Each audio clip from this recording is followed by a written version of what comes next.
आपण सगळ्यात पहिले मॉनिटरिंग बघूया, ठीक आहे ना।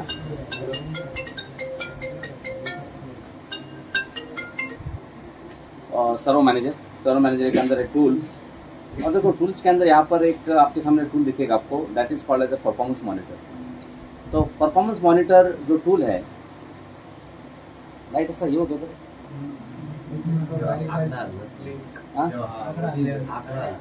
बघा इथे परफॉर्मन्स बघा भरपूर टूल असतात। परफॉर्मन्स मॉनिटर नावाचं टूल आहे, रिसोर्स मॉनिटर नावाचं पण टूल आहे, पण आपण समजा परफॉर्मन्स मॉनिटर नावाचं टूल घेऊया। आणि परफॉर्मन्स मॉनिटर टूलमध्ये आल्यानंतर बघा या ठिकाणी तुम्ही जर बघितलं की ह्या ठिकाणी असतं तुमचं परफॉर्मन्स मॉनिटर। पहिले याला विंडोज सर्व्हर 2008च्या काळामध्ये याला सिस्टीम मॉनिटर असं म्हटलं जात होतं, पण आता त्यांनी नाव चेंज केलं, डायरेक्ट परफॉर्मन्स मॉनिटर नाव द्यावं। त्या परफॉर्मन्स मॉनिटर हे जो टूल आहे, या टूलमध्ये तुम्हाला परफॉर्मन्स मेजर करतो तो वेगवेगळ्या रिसोर्सेस दिसत आहेत तुम्हाला। या प्लसचे सिम्बॉल म्हणजे इथे ऍड काउंटर का ऑप्शन असा, add counter. So click here, बघा ऍड काउंटर्स। काउंटर ऍड करताना तुम्हाला तुमचं लोकल सिस्टीम दिसतंय, लोकल सिस्टीम मध्ये तुम्हाला काय काय इथे ऍड करायचे तुम्ही स्पेसिफाय करा। जसं मला लोकल सिस्टीम मध्ये जर समजा ऍड करायचं असेल, बघा इथे भरपूर साऱ्या गोष्टी आहेत, तुम्ही बघू शकता। प्रोसेसर आहे, प्रोसेसरमध्ये काय काय काउंटर असतात बघा। या प्रोसेसरमध्ये काउंटर असतात पर्सेंटेज डीपीसी टाइम। मी समजा हा डीपीसी टाइम काउंटर ऍड केला, ओके, ऍड।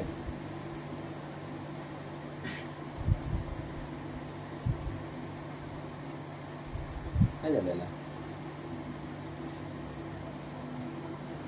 प्लस प्रोसेसर मध्ये आलो, मी याच्यामध्ये घेतला डीपीसी टाइम, ऍड। बघा वरती काय असतं लक्ष द्या, interrupt time, percentage interrupt time. वरती हे झाले काउंटर। प्रोसेसर हा ऑब्जेक्ट आहे, त्याच्यामध्ये हे काउंटर आहे, आणि खाली इन्स्टन्सेस काय, त्या दिवशी तुम्हाला शिकवलं मी। ऑब्जेक्ट म्हणजे major component, major object. Instances म्हणजे तुमच्याकडे जर 2 प्रोसेसर असतात बघा, याच्यामध्ये 2 प्रोसेसर आहे, 0 आणि 1। मग तुम्ही जर म्हणले ना टोटल इन्स्टन्सेस, टोटल म्हणजे दोन्ही प्रोसेसर। तुम्हाला कोणतं प्रोसेसर मेजर करायचं आहे, 0 का 1 असं पण तुम्ही करू शकता, त्याला इन्स्टन्सेस म्हणतो। आणि मग हे सगळे काउंटर आहे, idle time, DPC time, C3 time. मग आपण इथे घेतला percentage interrupt time for all processors आणि percentage processor time for all processors. बघा डीपीसी टाइम घेतला, इंटरप्ट टाइम घेतला, बरोबर आहे। हे झाले प्रोसेसरचे काउंटर, याच्यापेक्षा जास्त घेण्याची गरज नाही प्रोसेसरमध्ये। वरती जा थोडंफार, वरती मेमरी असेल बघा,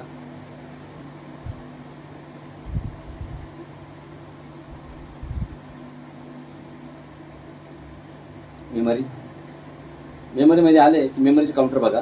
मेमरीमध्ये भरपूर काउंटर असतात, जसं अवेलेबल केबी, अवेलेबल एमबी। आपण घेतला अवेलेबल एमबी। त्याच्यानंतर मेमरी पेजेस पर सेकंड, हा एक काउंटर खूप कामाचा असतो, मेमरी पेजेस पर सेकंड।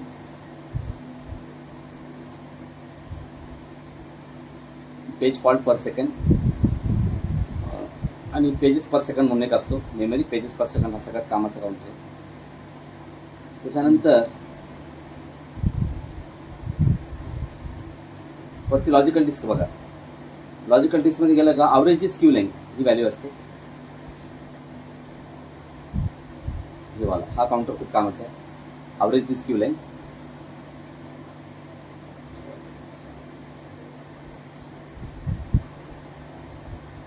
ऍड करा, अवरेज डिस्क क्यू लेंथ आल्यानंतर त्याच्यापुरती अजून व्हॅल्यू आहे फ्री स्पेस, लॉजिकल डिस्क है ना।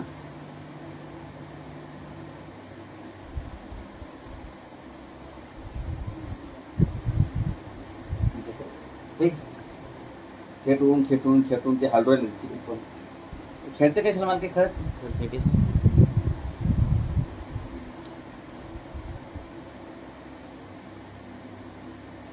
ठीक आहे, आणि त्यानंतर याच्यामध्ये अजून भरपूर आहे। तुम्ही जर डीएनएस घेतलं तर डीएनएस आहे, आयपीसेक आहे। तुम्ही प्रत्येक गोष्टीचा डीएचसीपी सर्व्हर आहे, तुम्ही प्रत्येक गोष्टीचा परफॉर्मन्स मेजर करू शकता। काय मी तुम्हाला फॅक्ट सांगू का, हे विंडोजचं performance monitor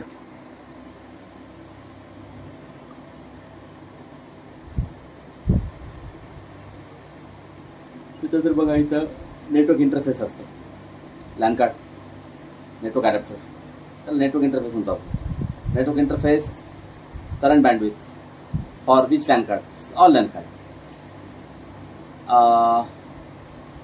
total bytes total per second, एका सेकंदाला किती बाईट्स कॅरी होतात, पॅकेट्स पर सेकंड.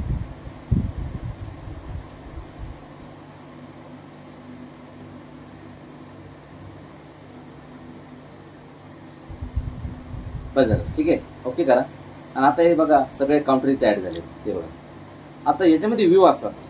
आता सध्याचा जो व्ह्यू आहे हे बघा, याच्यामध्ये व्ह्यू दिलेले आहेत. सध्याचा जो व्ह्यू आहे त्या व्ह्यूला म्हणतात लाईन व्ह्यू. कोणता व्ह्यू? हा लाईन. ते आपलं शेअर मार्केटमध्ये नसते कशा लाईन लाईन दिसतात तुम्हाला, या लाईन व्ह्यू आहे.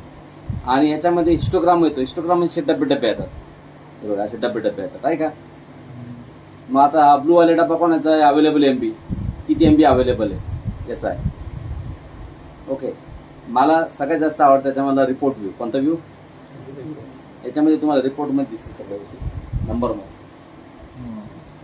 लॉजिकल डिस्टन्स बघा, पर्सेंटेज फ्री स्पेस, त्याचं म्हणणं आहे 93.998% फ्री स्पेस खाली. अजून ॲव्हरेज डिस्क क्यू लेंथ ही व्हॅल्यू बघा 2च्या वरती जात नाही, कधीच जात नाही. 0च्या 1ला सुद्धा जाणार नाही. जर गेली तर तुमच्या डिस्कचा प्रॉब्लेम आहे. त्याच्यानंतर अवेलेबल मेमरीमध्ये अवेलेबल एमबी ते म्हणतं 1181 MB खाली, अजून 2 GB पैकी, म्हणजे भरपूर मेमरी खाली. पेज फॉल्ट पर सेकंड, म्हणजे जवळपास 1 ते 2 पेजेस फॉल्ट होतोय पर सेकंड. पेजेस पर सेकंड, सध्या मेमरीमध्ये जास्त काही हालचाल नाही आहे. Network interface, bites total per second, सध्या काहीच कॅरी होत नाही. करंट बँडविथ ते म्हणतं सध्या 1 GBps लॅन कार्ड येतं. किती? ठीक आहे ना, 1 GBps म्हणजे 1, 2, 3 हे झालं KBPS, 1, 2, 3 हे झालं MBPS, आणि 1, 2, 3 हे झालं GBPS. 3 नंतर आता हे बाईट्स मध्ये दाखवते. कशामध्ये दाखवते? मग बाईट्स म्हणजे बाईट्सचं केबी मध्ये करायचे. 3 नंतर डॉट दिला की हे झालं केबी, पुन्हा 3 नंतर डॉट दिला की हे झालं MBPS, आणि पुन्हा 3 नंतर डॉट दिला की हे झालं GBPS, असं 1 GBPS. पॅकेट्स पर सेकंड म्हणजे किती पॅकेट्स पर सेकंड. आता बघा याच्यामध्ये bites total per second, packets per second काहीच दाखवत नाही. पण जर तुम्ही दुसऱ्या कम्प्युटर याला जर पिंग जर केलं तर तुम्ही डेफिनेटली काय कराल, त्याला पॅकेट्स पर सेकंडची व्हॅल्यू दाखवतो तुम्हाला.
बघा आपण पिंग सुरू केलं, ठीक आहे.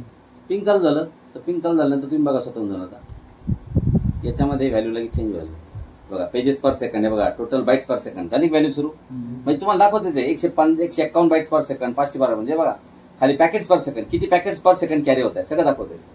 तुम्ही बघा ते कंटिन्यू असं लॉजिक चालू आहे का, कारण की तो मेमरी वापरत येते, सीपीयू वापरत येतोय आणि लॅन कार्ड वापरत येते. बघा इथं प्रोसेसरमध्ये सुद्धा चेंज होतोय की नाही. प्रोसेसर 18%, पर्सेंटेज प्रोसेसर टाइम, प्रोसेसरचा किती टाइम वापरत येतो हे बघा. 25 आणि इंटरप्ट टाइम किती, इंटरप्ट टाइम पर सेकंड आहे, डीपीसी टाइम किती पर सेकंड आहे.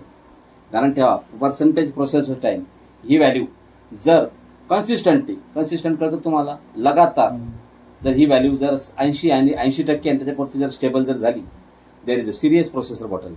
हा प्रोसेसर बॉटल एक तर बघून घ्या व्हायरसेस आहे का चेक करा, जर व्हायरसेस जर नसतील तर तुम्हाला तुमचा प्रोसेसर चेंज करावा. ही व्हॅल्यू बघा प्रोसेसरचं कसं राहतं, 100% पर्यंत जातं पण ताबडतोब खाली येतं. म्हणजे प्रोसेसरचं युटिलायझेशन किती होतंय, पर्सेंटेज प्रोसेसर टाइम, पर्सेंटेज किती पर्सेंट प्रोसेसरचा टाइम युटिलाइज होतोय हे ते दाखवतो.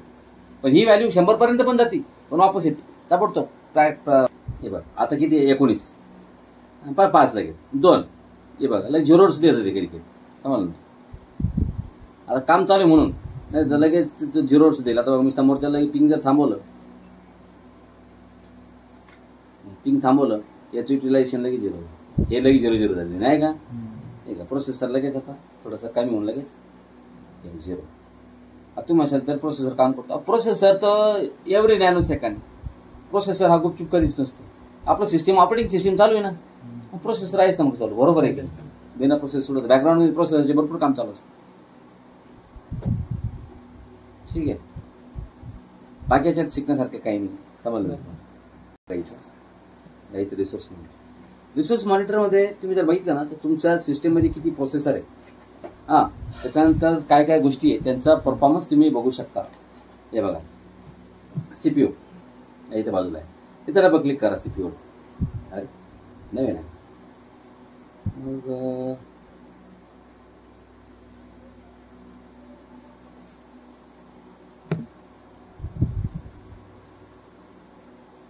हे बघा बरोबर आहे, इथे बाजूला आहे सीपीयू.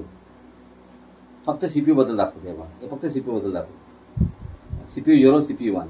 सीपीयू 1 मध्ये पार्क बघा, तो पार्क मध्ये दाखवतो. पार्क म्हणजे part not use. CPU 0 service CPU usage किती युसेज होतोय इथे दाखवतोय तुम्हाला, किती यूज होतोय किती नाही, बरोबर आहे की नाही. त्याच्यानंतर मेमरीचं युटिलायझेशन किती होतं हे दाखवतंय. सध्या मेमरी इथपर्यंत इथूनवरती भरलेली नाही अजून, बरोबर आहे की नाही. 0 to 100 आहे ना ते, तर मग तुम्ही विचार करा 0 to 100 जर असेल तर इथपर्यंत तुमचं मेमरी युटिलायझेशन झालेलं आहे. त्याच्यानंतर डिस्कमध्ये दाखवतो तुम्हाला डिस्क युटिलायझेशन किती आहे, ड्राईव्ह लेटर्स वगैरे दिलेले आहेत, नेटवर्क युटिलायझेशन कसं आहे सगळं दाखवतं. सध्या तुमचे जर तुम्ही इथे जर आले तर तुमच्या कोणकोणत्या सर्व्हिसेस चालू आहे हे तुम्हाला ओव्हरव्ह्यूमध्ये दाखवतं. explorer.exe इज रनिंग आणि explorer.exe जर चालू आहे तर त्याची प्रोसेस आयडी किती आहे, PID process ID 3004 process ID running आहे. ओके, आणि ते तुमचे थ्रेड्स किती 40 थ्रेड. सीपीयू किती वापरला जातोय, अवरेज सीपीयूचं युटिलायझेशन किती आहे, सगळं याच्यामध्ये तुम्हाला कळतं व्यवस्थित. डिस्क युटिलायझेशन कसं आहे, नेटवर्क युटिलायझेशन कसं आहे समजलं तुम्हाला, सगळ्यांची युटिलायझेशन करते तुम्हाला. कोण कोण किती किती रिसोर्सेस वापरते. सध्या तुमच्या प्रोसेसरला सगळ्यात जास्त हे वापरते कोण, CSR.exe. हे दाखवत तुम्हाला युटिलायझेशन किती, अवरेज सीपीयू आहे की. आणि त्यानंतर हे तर सगळ्यांनाच माहिती आहे काय डिटेल्स, याच्यामध्ये तुम्हाला इथेही कळतं सध्या कोणकोणत्या प्रोसेस चालू आहे आणि ते सीपीयू आणि मेमरीमध्ये कोण कोण जास्त वापर करतं. काय करायचं, सीपीयूवरती इथे क्लिक करायचं. 12% प्रोसेसर वापरतोय ना, युटिलाइज होतोय ना, मी इथे क्लिक करायचं. ते दाखवतं सगळ्यात जास्त तुमचं सिस्टीम इंटरप्ट हे प्रोसेसर युटिलायझेशन करतं, बरोबर आहे. त्याच्यानंतर client server run time process इथं बघा, इथं क्लिक केलं का ते बरोबर सांगतो कोण जास्त प्रोसेसरला वापरतं. हे बघा 4.9%, 1.7%, कोण कोण जास्त वापरतं. मग मेमरीवरती जर क्लिक जर केलं ते दाखवतं मेमरी सध्या 79 MB वापरतंय, कोण डोमेन नेम सिस्टीम DNS वापरतंय. म्हणजे मेमरी युटिलायझेशन कधी इथं कळतं तुम्हाला परफॉर्मन्समध्ये. म्हणजे 2.10 GHz प्रोसेसर आहे, तो 8% वापरला जातो सध्या, 15% ते व्हेरिएबल चेंज होतात. मेमरी 2 GB मधली 0.9 म्हणजे जवळपास 1 GB मेमरी वापरते ते 85%. इथरनेट लॅन कार्ड सध्या काहीच वापरत नाही, असं ते तुम्हाला स्पष्ट दाखवतं. डिटेल्समध्ये गेलं तर काय काय प्रोसेस चालू आहे ते तुम्हाला कळतात. एखादी प्रोसेस तुम्हाला एंड करायची तुम्ही इथून एंड करू शकता, बरोबर आहे. सध्या फक्त ऍडमिनिस्ट्रेटर लॉग इन आहे, बरोबर आहे की नाही. किती मेमरी वापरतोय, किती सीपीयू वापरतोय सगळं कळतं तुम्हाला. कोणकोणत्या सर्व्हिसेस चालू आहे तुमच्या सिस्टीममध्ये सगळ्या सर्व्हिसेस तो दाखवते तुम्हाला.